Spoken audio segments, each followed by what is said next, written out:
Assalaamu calaykum. Maalin wanaagsan walaalaha qiimiga badan. Halkan waa Ibdaac Show. Waxaan maanta ku wadaa qaybtii shanaad ee taxanihii aan uga warramaynay taariikhda halyeeyadii muslimiinta, silsilatu siyaril usuud. Qaybtan waxaan kaga warramaynaa nin ay yar tahay inay hooyo dhashay isagoo kale. Nin dhaxalkii uu reebay ay ku naaloonayaan muslimiintu maalin kasta. Nin waqtigiisii geliyey si uu adiga kuu soo gaadhsiiyo dheeftii nafta, dhaxalkii Nabi Maxamed. Waa Muslim ibnu Xajaaj ibnu Muslim. Wuxuu ku dhashay magaalada Naysaabuur oo hadda dhacda waddanka Iiraan taariikhdu markay ahayd 204 hijrada nabiga.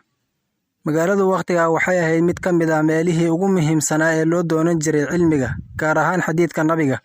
Culimmadii markaa joogtay waxay caan ku ahaayeen sarreynta sanadka xadiidka iyo u dhowaanshaha dhanka nabiga. Saas darteed sida ay u badnaayeen dadkii waqtigaa noolaa, imaamku wuxuu yaraantiisii bilaabay barashada xadiidka nabiga sallallahu calayhi wasallam. Wuxuu caan ku ahaa dadaal joogto ah iyo safarro dheerdheer oo uu ugu bixi jiray magaalooyinkii muslimiinta. Imaamku wuxuu lahaa meel yaroo dukaan ah oo uu ka raadsan jiray noolkiisa, haddana saas oo ay tahay kamayna mashquulin jirin barashadii cilmiga, bariddii iyo qoriddiisii. Markii ugu horreysay ee uu safray waxay ahayd sannaddii 218, wuxuuna u safray dhulka Khuraasaan si uu halkaa uga soo qaado xadiidkii nabiga. Dadkii uu halkaa wax kaga wariyey waxaa ka mid ahaa Yaxya ibnu Yaxya iyo sheekhiisii weynaa ee Isxaaq ibnu Raawayhi. Sidoo kale sanadkii 220 wuxuu galay safarkiisii ugu muhiimsanaa, waxaanu aaday Ardul Xaramayn. Gudashadiisii xajka kadib wuxuu bilaabay inuu xadiidka ka wariyo culimmadii Maki iyo Madiina. Waxaana ka mid ahaa culimmadaas Ismaaciil ibnu Abi Uways, Abu Muscab az-Zuhri, Saciid ibnu Mansuur. Intii uu ka soo socday xajka wuxuu soo maray magaalooyinkii muslimiinta ee u dhexeeyay Naysaabuur iyo xajka, waxaanu wax ka wariyey culimmadii ku nooleed. Soo laabashadiisii kadib kuma aanu daahin gurigiisii. Wuxuu joogteeyey safaradiisii uu ugu baxayay dhulka muslimiinta. Wuxuu aaday magaalada Balkh oo hadda ku taalla Afghanistan. Sidoo kale wuxuu galay Ciraaq, wuxuuna tegay magaalada Baghdad, Kuufa iyo Basra. Waxayna ka mid ahaayeen goobihii saldhigga u ahaa cilmigiisii. Dadkii uu Ciraaq kula kulmay waxaana ka wariyey waxaa ka mid ahaa Axmed ibnu Xambal, Cabdullaahi ibnu Maslama, Yaxya ibnu Saacid, Maxamed ibnu Makhlad. Waxaa kaloo ka mid ahaa Imaamul Bukhaari calayhi raxmatullah. Bukhaari wuxuu ahaa ninkii saldhig u ahaa cilmiga Muslim, weynayn jiray aadna waa u qadarin jiray.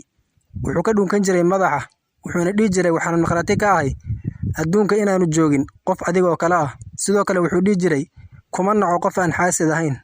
Culimmadiisii aad bay u badnaayeen, laakiin kitaabkiisa saxiixa inta uu ku soo saaray waxaa lagu sheegaa ilaa 220 nin. Sidoo kale waxaa wax ka bartay dad aan ka yarayn dadka isaga uu wax ka wariyey. Wuxuu qoray ilaa 20 kitaab, waxaana ugu muhiimsan kitaabka saxiixa, waana mid ka mid ah maraajida xadiidka nabiga sallallahu calayhi wasallam.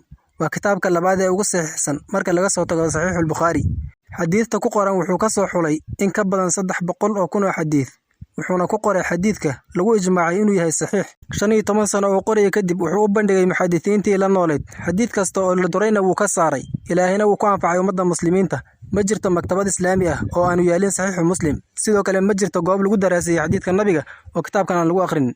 Markaan u soo degno culimmada muslimiinta waxay ka dhaheen, culimmadu aad bay u ammaaneen. Waxaa ka mid ah culimmadii wax ka dhahday Muxamed ibnu Bashaar. wuxuu yidhi xufaadu dunya 4: Abu Zurca birrayi, wa Muslim binaysaabuur, wa Cabdullaahi addaarami bisamarqandah, wa Maxamed ibnu Ismaaciil bibukhaara. dadka xufaadda waa 4: Abu Zurca, Muslim, Cabdullaahi addaarami iyo Maxamed ibnu Ismaaciil. waxaa loogu laaban karaa taariikhu Baghdad lilkhadiib albaghdadiy. waxaa kaloo wax ka dhahay xaafidkii la dhihi jiray ibnu al-Akhram. wuxuu yidhi inamaa akhrajat Naysaabuur 3 rijaalin: Maxamed ibnu Yaxya, wa Muslim ibnu Xajaaj, wa Ibraahim ibnu Abi Taalib. sidoo kale dadka wax ka dhahay waxaa ka mid ah Cabdiraxmaan ibnu Abi Xaatim. wuxuu yidhi kaana Muslim thiqa min alxufaadi, katabtu canhu birrayi. sheekhii la dhihi jiray Isxaaq al-Kawsaj wuxuu yidhi lan nacdima alkhayra ma awqaaka allaahu lilmuslimiin. intaad joogto ummadda muslimiinta dhexdooda khayrka maba waayeyn. waxaa kaloo wax ka dhahay Axmed ibnu Salama. wuxuu yidhi ra'aytu Abaa Zurca wa Abaa Xaatim yuqadimaani Muslim ibnu Xajaaj fii macrifati saxiixi calaa mashaayikhi casrihimaa.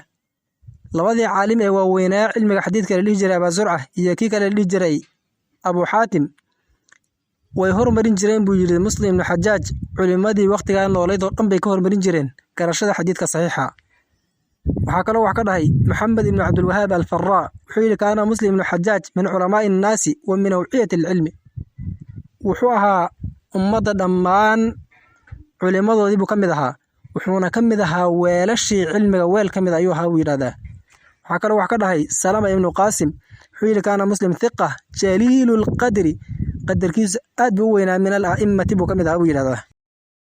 25 bisha Rajab maalin Axada Isniinna ay soo gelayso 261 oo ku beegan 6 Julaay 875 ayuu ku geeriyooday Naysaabuur, waxaana la aasay maalintii Isniinta kama aanu tegin wax rag ah.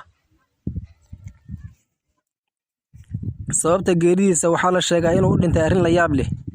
waxaa la sheegaa goob la iskugu imaaday ama waxa lagu magacaaba naadi oo xadiidka nabiga lagu daraasaynayay in lagu weydiiyey xadiid, kadib xadiidkii wuu garan waayey. habeenkii markuu gurigiisa ku noqday wuxuu go'aansaday inaanu habeenkaa oo dhan seexanin ilaa xadiidka uu ka soo helo. habeenkii oo dhan wuxuu baadhayay xadiidkii. dad ehelkiisa ka mid a waxay u keeneen timir weel ku jirta. habeenkii oo dhan buu timirtii kolbahal ka qaadanayay, xadiidkina baadhayay si uu hurdada iskaga kiciyo timirta.